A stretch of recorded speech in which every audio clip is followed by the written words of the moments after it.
Hello, my name is Stephanie Rojo, and I'm an attorney at Stone Law Offices in Northwest Las Vegas. I recently talked about the role of the incapacity trustee and how a disability panel or physician's opinion would be used in order to get your incapacity trustee installed in the event that you, as the grantor or creator of your trust, are no longer physically or mentally able to handle the role as trustee.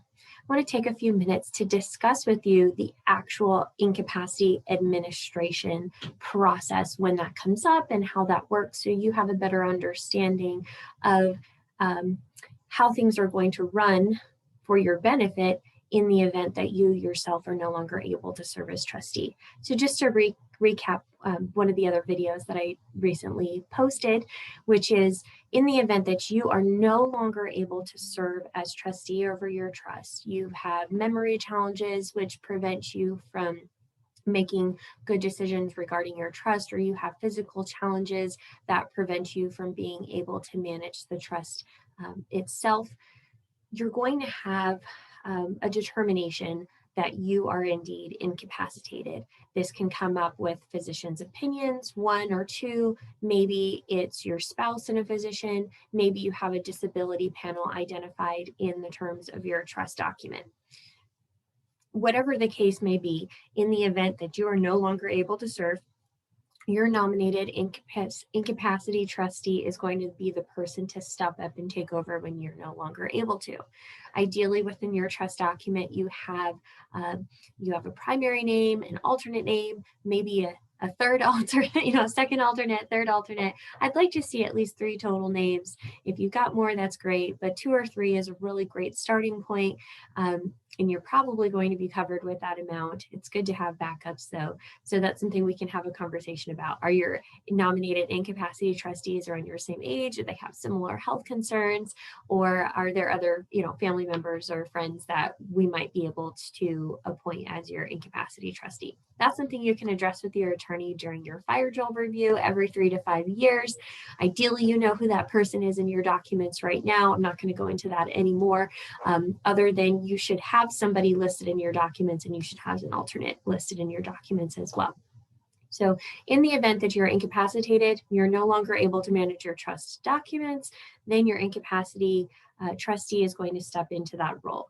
It does take a little bit of energy and effort to go through that process and get the incapacity trustee appointed, because we do need confirmation that you are incapacitated, and the nominated person does need to sign documentation accepting the nomination as incapacity trustee and saying that they're ready and willing to move forward in that role. Now, once the person has been appointed, they have the authority vested in them to serve as incapacity trustee. There's a number of things that are going to take place. That person's going to need to step in and figure out what else is going on with you medically. Do you have routine appointments that need to continue? They're going to need to look at your financial situation to understand how much assets are available for your use, for your medical needs, etc. during your lifetime. They're going to need to understand what your current debts are. So all of that doesn't happen overnight. Ideally, you have your finances in order, you have your documents together. It's very clear for the trustee who's coming in what financial state you're in. If it's not clear to them, they have to do some investigation and figure out where you are. The next thing that the trustee is going to need to do is understand what the terms of the trust are and how those trust-owned assets are going to be used for you during your lifetime for your benefit.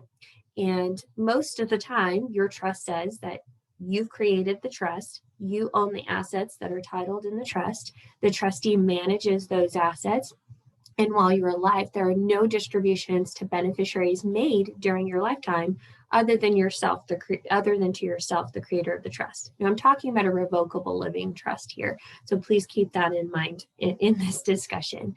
But if you've created the trust for your benefit during your lifetime, you've got assets owned in that trust, and you become incapacitated, then the incapacity trustee, has an obligation to use those assets for your benefit. So they are, once again, not giving money to your beneficiaries who are supposed to receive after you pass away. They are using that money for you and your lifetime.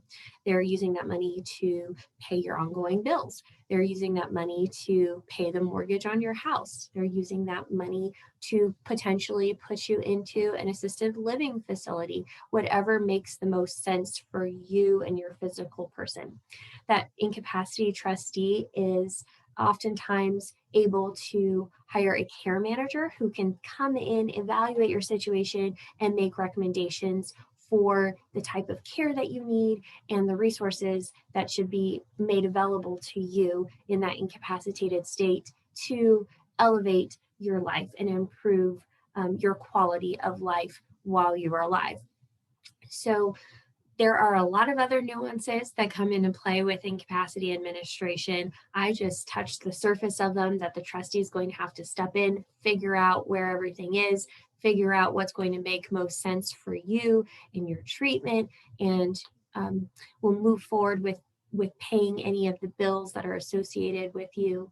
If they're not the same person as your healthcare agent, they're going to coordinate very closely with your healthcare agent to make sure that your healthcare needs are being addressed and those needs are being paid for and monitored. An incapacity administration situation will be ongoing during the remainder of your life if that incapacity continues. So it will go all the way up until you pass away, or in the event that you recover from whatever that medical situation was.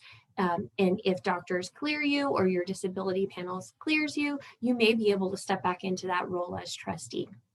If you or someone you know has questions about incapacity administration, or maybe at the beginning stages where you think an incapacity administration may be necessary, please don't hesitate to reach out to me. My name is Stephanie Rojo. I'm an attorney at Stone Law Offices in Northwest Las Vegas, and my number is 702-998-0444. I would love to have a conversation with you and your family members or with your nominated incapacity trustee. Thank you.